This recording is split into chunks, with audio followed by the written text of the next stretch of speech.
हमारे मुल्क के अंदर ये खूबसूरती रही है कि इस मुल्क के जो खासकर अक़लियत के जो रहनुमा रहे हैं वो हिंदू रहे हैं। उनको लोगों ने माना है, उनको मान्यता दिया है, चाहे वो पंडित जवाहरलाल नेहरू हो, चाहे वो इंदिरा गांधी हो।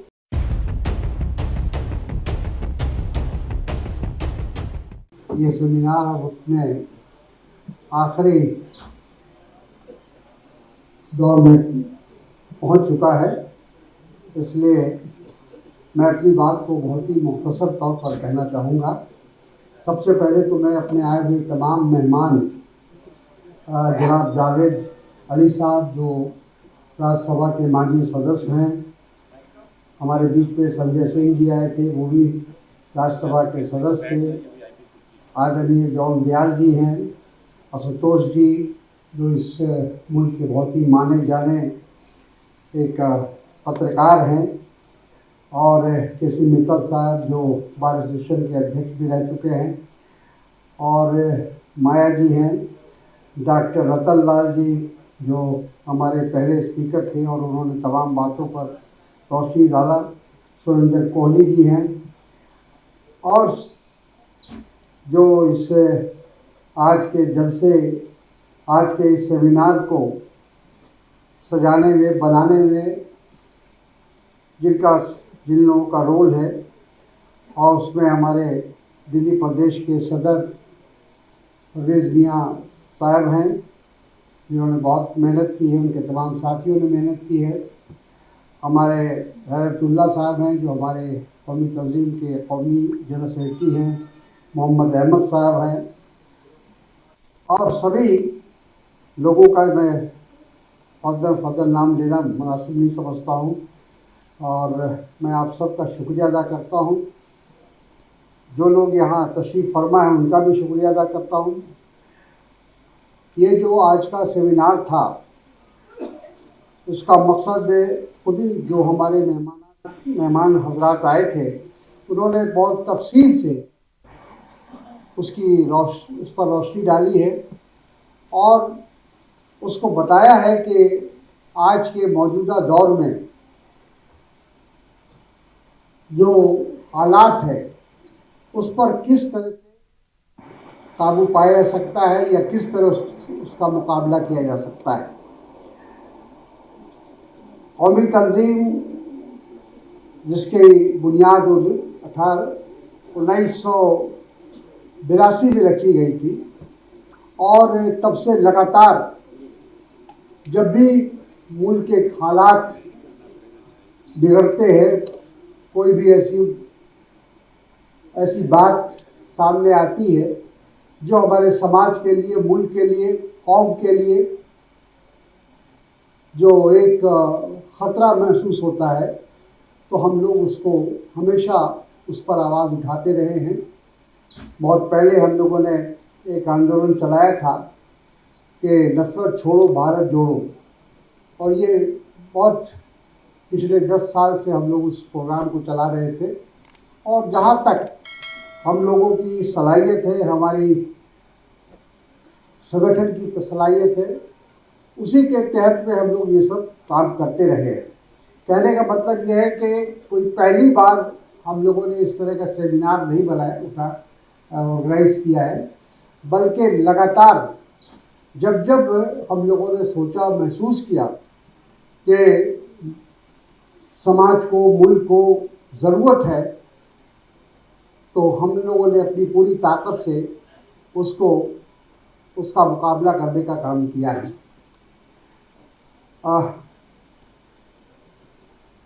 जैसा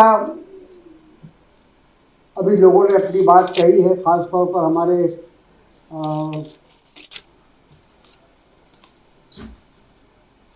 प्रोफेसर रतन साहब ने जो कहा, बुद्धिजीवियों की जिम्मेदारी पर बात कही उन्होंने। जो हमारे यहाँ हमारे मुल्क में जो इंटेलेक्चुअल हैं, जाहिर है उनकी सबसे बड़ी जिम्मेदारी है समाज के प्रति, मुल्क के प्रति। सब लोगों का ये मानना है कि मुल्क का जो एक तस्वीर बनती है जो मुल्क का नक्शा बनता है उसमें हमारे बुद्धिजीवियों का, इंटेलेक्चुअल्स का एक बहुत बड़ी उनकी भूमिका होती है, क्योंकि उनको समाज का अगुवा माना जाता है, वो समाज की रहनुमाई करते हैं। इसलिए लोगों की अपेक्षा, लोगों की उम्मीदें उनसे ज़्यादा वाबस्ता होती है। और जब वो समाज का वो वर्ग, वो समुदाय अगर वो खामोशी अख्तियार कर लेता है, अपने आप को किनारा कश कर लेता है, तो वैसी हालत में कौम का, मुल्क का, समाज का क्या हो सकता है। इसलिए उन्होंने बहुत अच्छी बात कही कि जो बुद्धिजीवी हैं बेखौफ होकर उनको आगे आना चाहिए और अपनी बात को कहनी चाहिए, जो वो महसूस करते हैं, जो मुल्क के अंदर जो वाक़यात हो रहे हैं, घटनाएं हो रही हैं, उस पर अपनी खुलकर राय देनी चाहिए, ताकि आम लोग उससे उनको कुछ रोशनी मिल सके, कुछ रास्ता दिखाई पड़े। ये ज़रूरी था। जावेद साहब ने भी जो बातें कही कि पहले के ज़माने में जब कोई बात होती थी, सांप्रदायिक बात कोई कहता था, कोई जब अल्पसंख्यक के ऊपर किसी तरह का आक्षेप लगाता था, तो जो बहुसंख्यक होते थे, जो हमारे हिंदू भाई होते थे, वो आगे आते थे, पहले वो आगे आते थे और वो ही हमको एक तरह से वो हमारे ढाल बनकर खड़े हो जाते थे। आज उसकी भी कभी हम महसूस कर रहे हैं। ऐसा लगता है, ठीक कहा हमारे संतोष जी ने कहा था या रतन जी ने कहा था कि हमारे मुल्क के अंदर ये खूबसूरती रही है कि इस मुल्क के जो खासकर अक़लियत के जो रहनुमा रहे हैं वो हिंदू रहे हैं। उनको लोगों ने माना है, उनको मान्यता दिया है, चाहे वो पंडित जवाहरलाल नेहरू हो, चाहे वो इंदिरा गांधी हो, चाहे वो मुलायम यादव जी हो, चाहे वो और जो लालू जी हो। इस तरह कितने लोगों का नाम गिनवाया जाए, ये वो लोग हैं जिन्होंने हमेशा अक़लियत की आवाज़ को और अक़लियत के दुख और दर्द को हुकूमत के सामने रखने का काम किया है, मुल्क के सामने रखने का काम किया है।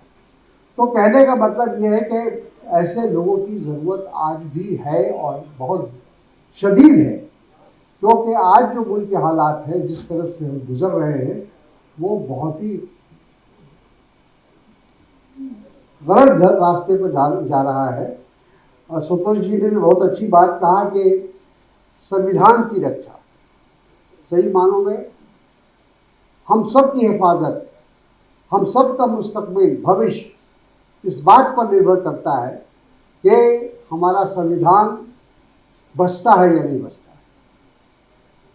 संविधान बनाने के पीछे जो उद्देश्य था, जो मकसद था, वो यही था कि इस मुल्क के अंदर जो भी कौमें रहती हैं, जो भी आबादी रहती है, जनसंख्या रहती है, उन सबों को यह एहसास हो कि हम इस मुल्क के बाशिंदे हैं और मेरा भी उतना ही हक है जितना किसी दूसरे का है। तो संविधान बाबा साहब अम्बेडकर जी ने बनाया था, तो जाहिर है कि उसमें पूरा दिमाग उन्होंने लगाया था। वो लोग, जिन लोगों ने उसमें अपना योगदान दिया था, वो सारे लोग दूरदर्शी लोग थे, दूरअंदेश लोग थे, और वो मुल्क के हालात को, मुल्क की जो तस्वीर थी,